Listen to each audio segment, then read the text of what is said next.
What's going on, y'all? Welcome back to another special edition episode of that Dynamite review show on the Tricology News Talk. And with me, as always, my co-host, Leland. What's up, bro? What is good, everybody? We got a lot to cover from last night's show. Yeah, and speaking of a lot to cover, the big reveal that Tony Khan has revealed. Now, it's no me. This is the first time. I think this is the first time he ever been on television because most of the time he never be on television. Most of the time, so this is the first time because it's a big, huge deal, and that huge deal is that TK bought Ring of Honor.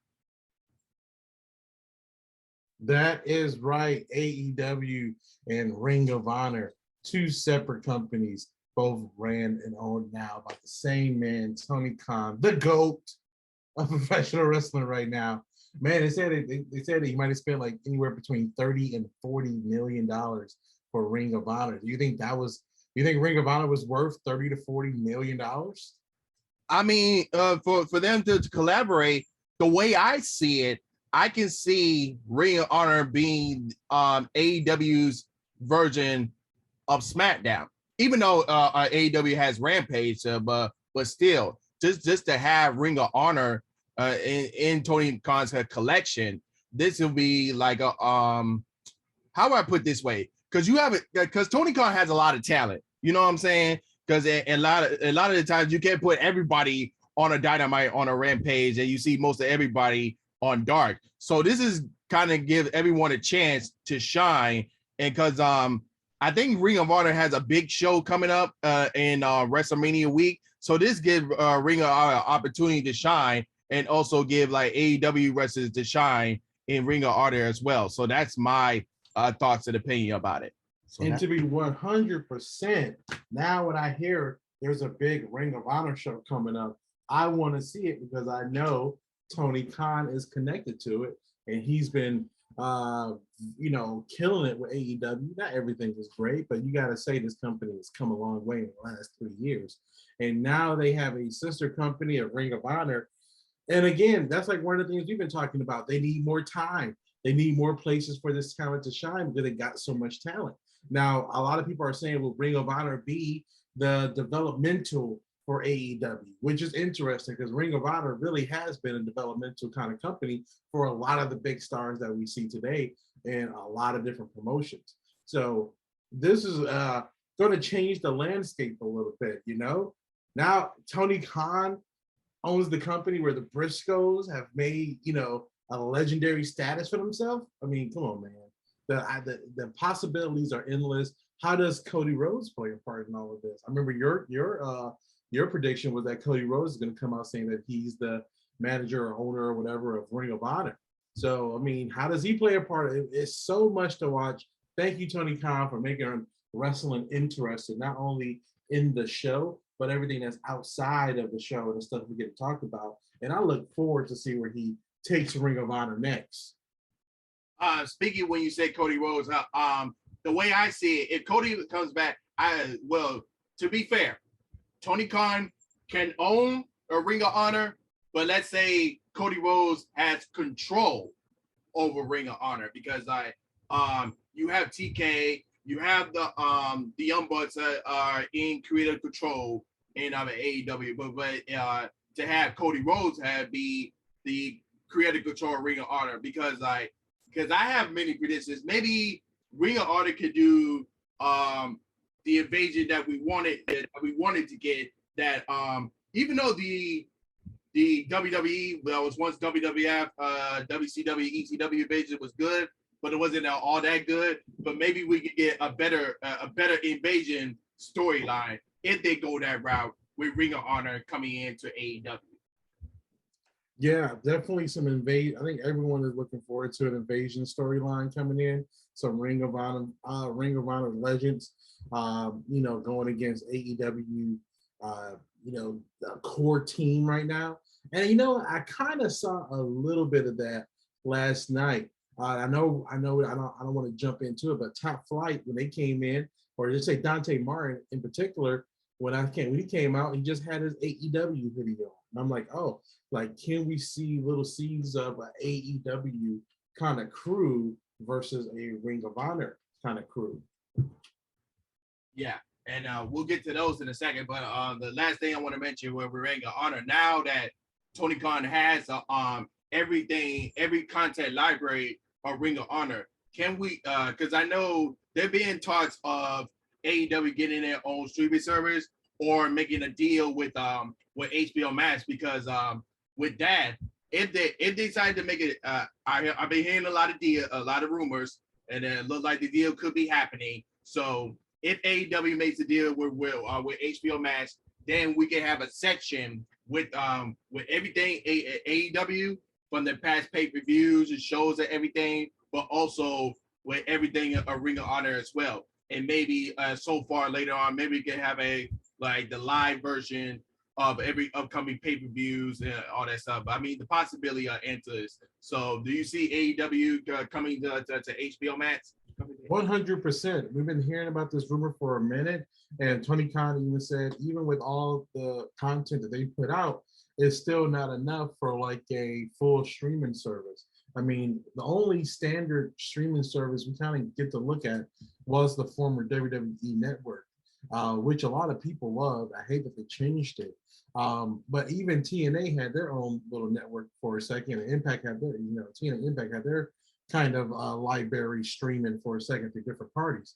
So to have an AEW network and where you can go watch, 20 years worth of Ring of Honor content, I mean, come on, man. Like, the hardcore wrestling fan, which Tony Khan caters to, will definitely jump on that network just to watch some matches that they probably heard about over the years, they never got a chance to see, or those Ring of Honor fanboys who want to relive some of their favorite matches. So I think having them on HBO Max is a perfect platform for them. There's some synergy there because you have Time Warner. They're all working together with TNT and TBS and HBO. So I think that's the only way to go with that. I think that's the only way you make that $30-40 million investment really worth it, because when those monthly subscriptions start rolling in, the plan when it came together. Yeah, absolutely. Plus, everything you got on HBO Max, blockbuster movies and shows and everything. So, and like I said, the possibility are endless with AEW, Ring of Honor content going to HBO Max. That would get every but plus some of I know I got HBO Max specifically, and but those wrestling fans that watch AEW Ring of Honor, that would get more people excited to purchase HBO Max, and plus you got everything else that you want to watch and there on there. So, like I said, the possibility are endless, but we'll just have to wait and see what's gonna happen between now and then. But as far as last night Dynamite show, this is the go home show before Revolution. They was in Jacksonville tonight, and then they'll be heading down to Orlando for the for Rampage on Friday, a live music concert show, probably playing all the wrestlers' theme music on that Saturday, and then of course Revolution on Sunday. So how excited are you for Revolution? Trigger, I didn't even know about the live music show. What is that about? Yeah, it's like a concert. If you go to the AEW's page with the real Revolution weekend thing, they have because they said something on Saturday, but I didn't know what detail was going to be. But I found out that what was the detail was. So they're going to have a live music concert showing all the Pacific wrestlers theme songs on there, just to kind of get everybody excited for it. So yeah, that's what Saturday night's going to be. Okay, cool. I look forward to that. I'm glad you told me that. Yeah, so tonight was the go home show for Revolution. Everything was hyping up, and let me just say this: Revolution is putting WrestleMania to shame. We don't talk about the E on this show. Yeah, but you know what I'm saying. You know what I'm saying. You know it's true. Let WWE do what WWE do, and let them cater to their fan base of elderly people and young kids and everyone in between. And yeah, I like how Revolution is stacking up though. Yeah. Speaking of Revolution and also Ring of Honor, one of the one guy had just been inducted to the Ring of Honor Hall of Fame, and that's Bryan Danielson. Went up against a former Ring of Honor member as well. He had classic battles with Christopher Daniels. He made his AEW debut tonight. That was the start of the show. And if you have not watched their previous Ring of Honor matchup that they had, I would suggest you guys go check that out. And that was awesome. On the AEW channel on HBO Max. That will be soon to come. That will be in the future, but you guys can find it somewhere online for that particular match. But other than that, going into the end of the match, in the corner, Daniels went for another Cooker Slam, but Danielson stopped it. Danielson went for the top rope Frankensteiner, but Danielson shrugged it off. Daniel turned into a dive into a Uganda, but Daniel countered into the best movesaw into a triangle sleeper. And that was the end for submission, and that was the end of it. So after the match, Danielson said that it will be a tradition to shake someone's hand before and after the match. But he is not in Ring of Honor. He is in AEW. And he continuously kicked Daniel's head in. And at Revolution, he said he will stomp Moxley's head in. And then before you know him, Moxley came out and said, Danielson is the best ever. He could either get his head kicked in on Sunday or face in oblivion. Or he could walk in the path of fire through Danielson and beat the American Dragon. The story of Jon Moxley was written there, and the first chapter will be written in blood. So I think this match in particular is going to be the match of the night. I think so. I mean, yeah. I mean, it definitely has the potential to be match of the night. I mean, you got two great performances, to be honest. I think this rival. First off, just to go back, what do you think about Danielson's new finisher, this triangle sleeper with the muscle man pose at the end? I mean, he's been getting the job done. It has. It's so cocky. It's so arrogant to do that muscle man pose, and that's such a different side of the man that we know as Daniel Bryan. You know, such a different character, such a different way to kind of to do this, because we're not used to seeing him be this kind of arrogant. But now, you know, the cage is lifted, and this animal is upon us as Bryan Danielson. And I think with him and Moxley, Tricky, I don't know about match of the night, but I definitely think it's going to be a top contender for sure. Yeah, most definitely top of contender. But that's just my prediction. It's probably going to be a match of the night, but maybe the other matches might kill it. But we'll see how that goes. But after the match of the night is going to be whatever match Jade is in. Oh, look. Let's move on. Before I kill it.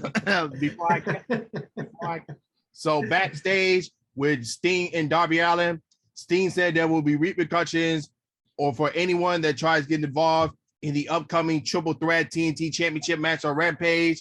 But Sting said he's not worried. Said even Darby Allin said he didn't need anyone's help when he won the TNT Championship. He said on Sunday, he and Sammy Guevara are going to be teaming up no matter what. They'll have each other's back. But on Rampage, for the TNT Championship, it's showtime. So this is kind of weird. I know I've been saying for that triple threat match with Darby Allin, Sammy Guevara, and Andrade to have a Revolution, but I'm fine with it on Rampage. I'm fine with it. Yeah, because like something can happen because it's a triple threat that, something gets screwed up or something like that, and then they add it to Revolution, and it seems like an exciting rematch, but it's going to be interesting to see kind of where they put Sammy at for Revolution, because right now he doesn't have a match for Revolution, right?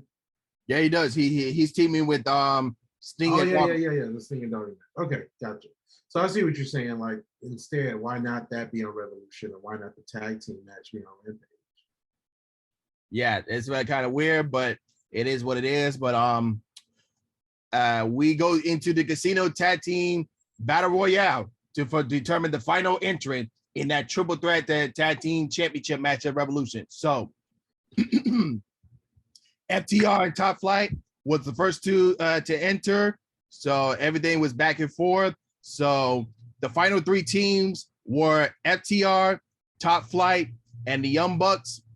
Cash avoided Dante's double springboard moonsault, but Dante turned into a powerbomb attempt into a hurricanrana, eliminating both. A distraction from Red Dragon allowed the Bucks to eliminate Hardwood and NTL by extension. Darius Martin fought off with both Bucks and had a nice fury of offense, but was overwhelmed by the numbers advantage. He nearly eliminated Nick, where Brandon Cutler saved him. However, Darius then sent Matt onto Nick, eliminating the later. Matt and Darius had a really intense battle for the final elimination as they trade strikes on the apron, but Matt eventually hit a low blow and a super kick to eliminate him and for the win. So after the match, the Bucks and the Red Dragon celebrated before Jungle Boy and Luchasaurus and Christian Cage appear on the ramp. So there you have it. You have Jurassic Express versus the Red Dragon versus the Young Bucks in the triple threat for the tag team titles. Yeah, and that's kind of where we thought this was going to end up being. Great to see Darius of Top Flight back. I think they kept putting Dante kind of in all these different odd storylines and just kind of floating him around the mid card. And I think now that he's back with his brother, it's going to be great to see them start to try to climb up to get those belts from whoever has them. And they make a great babyface team. So if you put them against any of the two heel teams that just won those spots, they'll make great competitors for them. Yeah, absolutely. And this is going to be interesting in that tag team title match. So who's going to turn on who when it comes to Red Dragon and the Red Bucks?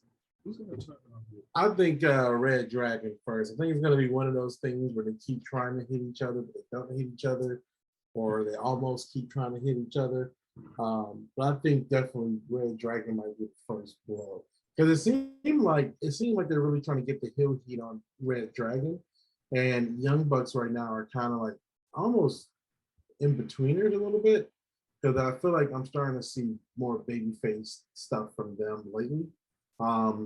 So I think definitely Red Dragon has to take that first blow. So this way, Young Bucks start getting cheered again. Yeah, it's just only a matter of time when Kenny Omega comes back and we get that Elite versus Adam Cole and the Red Dragon, and we can finally get that first Trios Championship. That's the way I see it. 100%. I think that's the only way to do it. And now that the last time you talked, you said the Trios Championship, and now I am starting to see a lot of more of these 3-man teams pop up. So yeah, I think the Trios. Oh my God! I just thought about, what if I think his name is Shane Strickland now, right? Swerve. Swerve Scott. What if they put him with Top Flight? Wouldn't that be crazy for just so they can have a trios team? I mean, he expected to debut after Revolution next week. So that's what because he says he's supposed to come in the first week of March. So that could be a possibility. Wouldn't that be crazy? Them three guys together in one team. I mean, dude, that'd be wild. Yeah, that could be a possibility. But after the match, Chris Jericho was backstage saying the wrestling world was buzzing after his promo segment with Eddie Kingston last week. He wants Kingston to look in deep inside himself to see if he's really that guy. If Kingston beats him, he will shake his hand and he will have Jericho's undying respect. But if he loses, He'll tell Kingston to GFY. If you don't know what that means, it means go F yourself. But and then Santana Ortiz walked up, continuously giving Jericho the fist bump, and then Jericho asked, "Are we good?" But he didn't receive no answer. So, where do you see Santana Ortiz lie in the Jericho and Kingston match? How you see that's gonna play out? I think they're gonna be with Kingston. You know, I think that's just a kind of a swerve. I think they're gonna be with Kingston. You know, I think Inner Circle is done. I think Hagar is trying to, kind of work more on his MMA. Sammy has the TNT title. The TNT title is not on the line at Revolution. So I think it's safe to say he's going to hold on to it at Rampage. So everyone has their thing. And I think it's time for Santana Ortiz to go for the belt for themselves.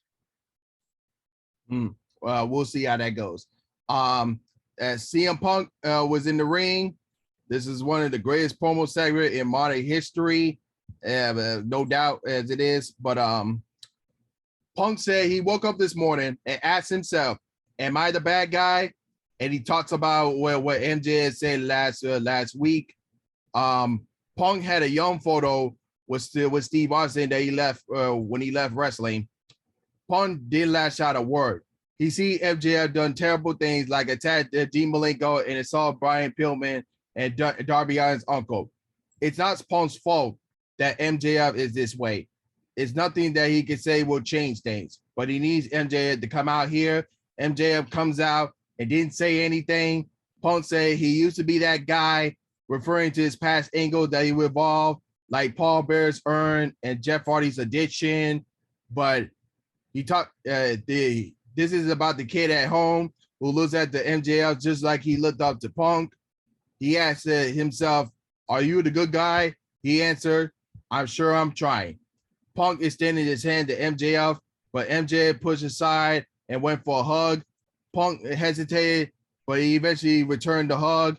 As they separated, stare at each other, and before you know it, MJF kicked Punk between the legs and hit the heat sinker.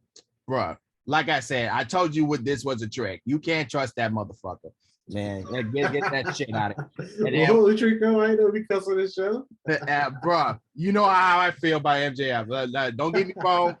Don't get me wrong. He's a great wrestler, but he's just a freaking prick. That's all I say.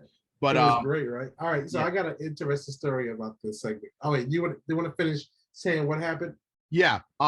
Warlord and Shawn Spears emerged and with the diamond ring and the dog collar chain. MJF punched Punk with the ring, busting him open.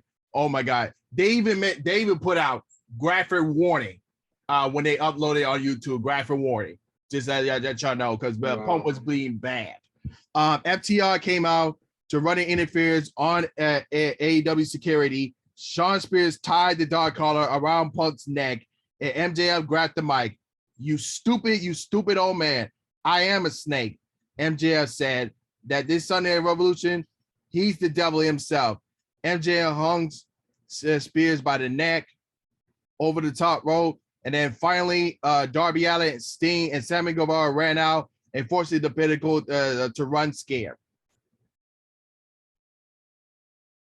So, my interesting story about this. First off, promo was great from both guys.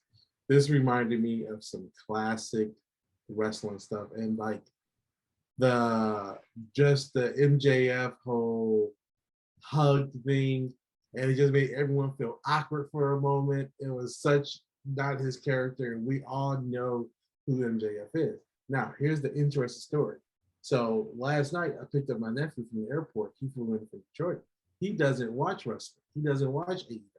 This is the first Dynamite that he ever watched from beginning to end. He had no idea who MJF was.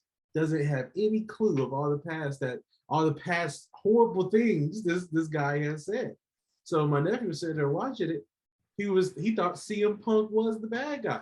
He thought CM Punk was being kind of a douche to MJF until MJF showed his true colors, and we all know MJF is a piece of crap.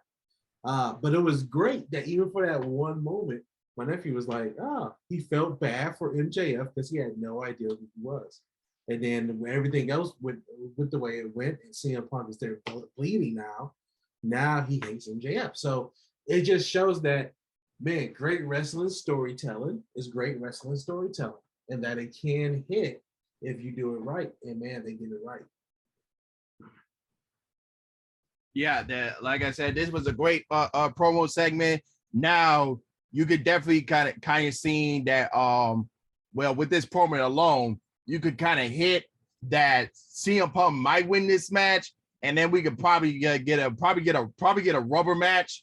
But even though MJF beat Punk in Chicago twice, I don't know if you count one, but he did beat him twice in Chicago. So I think Punk might win this one, and then we probably gonna get a rubber match soon down the road.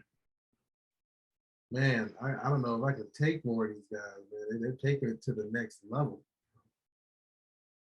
But yeah, well, we'll see how that goes. And but that's my prediction. I think Punk might win this match.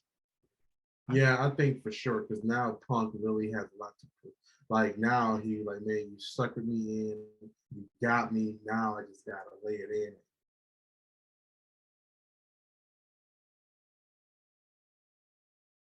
So the thing I really liked about this was just the fact that, and how I explained it to my nephew, I said, man, just imagine if the Joker was hugging Batman right now. And I was like, that's pretty much how it is. Like, MJF is trying to take his character to different levels, and doing things is a little bit different. Oh, how great was it when he took his shirt off and he had the picture on his shirt and then wiped the blood across it? Dude, I'm like, man, this is just great wrestling storytelling. CM Punk, man, he was bleeding like a stuffed pig. Like, you don't get the chance to see that on other shows on TV. We don't talk about the E on this show, but you don't get the chance to see stories like that on the E. And these type of stories remind me of like Terry Funk and Cactus Jack and those kind of like storytellers. So that's why I really like when they go to these levels with AEW. Yeah. So yeah, they did put out a graphic warning when they put that on YouTube, but it was blood was squirting every day. He even squirted on the camera. Oh my god! But Gotta love it. Yeah, but going on to that, Keith Lee was backstage with Tony Schiavone before he could even speak. Ricky Starks and Powerhouse Hobbs interrupted. Starks said he'll see him soon, and Lee retaliated. Oh, I will be there on Friday on Rampage. He actually said, "I will be there." Yeah. Yeah. So going to we have a tag team match with Thunder Rosa and Mercedes Martinez versus Dr. Britt Baker, DMD, and Jamie Hayter. They started out with a brawl at the beginning, but Martinez took out Jamie Hayter and Rebel, and then Rosa hit the Fire Thunder on drive on Bricker out of nowhere and pinned the champion. This match felt a little off to me. I don't know if anyone else saw it. I feel like Thunder Rosa wasn't really in her element last night. I felt like there was something off with the match. I'm not sure what. But I mean, when they got done with the match, I just remember saying like, well, at least they got through it, because something just felt a little off about last night's performance. Yeah, but I think their match at Revolution is going to be way better because you're not going to have Mercedes Martinez, you're not going to have Jamie Hayter there, so it's better for them to have their showcase there on Revolution without everything else. True. Yeah, it's going to be better. So and I think it's time for Thunder Rosa to win that championship. And then I think you're right. I think it is her time to kind of be the champ. Maybe nerves get to her. Oh yeah. And then backstage, my homegirl Ty Conti was interviewed backstage for an upcoming TBS championship match. But Jay Cargill, or should I say Jay Bird, showed up and they have a little confrontation before their match of Revolution. So are you your team Conti to win the TBS championship? If it's not her, then I would say Serena D. And to my other choice. So, wow, how dare you? Jade Cargill is the best TBS champion we ever had.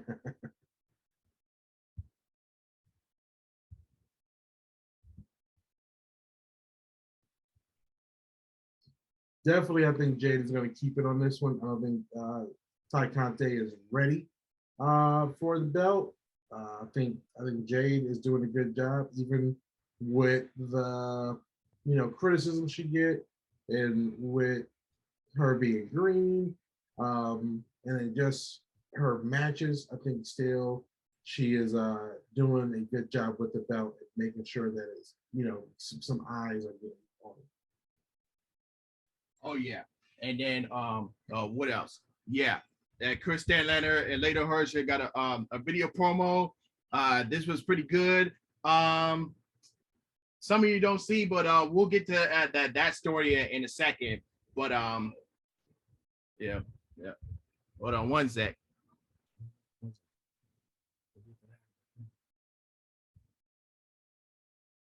Great. All right, Get you to ready? 183rd and then I make a right.